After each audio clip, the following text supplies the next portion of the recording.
رسول اللہ صلی اللہ علیہ وآلہ وسلم کے طفیل ہمیں رمضان کریم عطا ہوا، جب اللہ نے چاہا کہ میں نے اپنے رسول کو راضی کرنا ہے اور راضی کرنے کے لیے ان کی امت کو اعلیٰ درجے تک پہنچانا ضروری ہے، تو آخر ایسا کیا دینا چاہیے جس سے کہ اس امت کو بہت بلند درجہ نصیب ہو جائے؟ تو اللہ پاک نے اپنے رسول کی امت کے لیے اپنے رسول کو رمضان عطا فرمایا اور اس کی برکتیں بتائیں،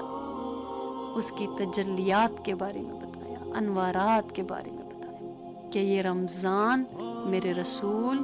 میں آپ کو عطا کر رہا ہوں، آپ اس پر عمل کریں گے اور آپ اپنی امت کو سکھائیں گے،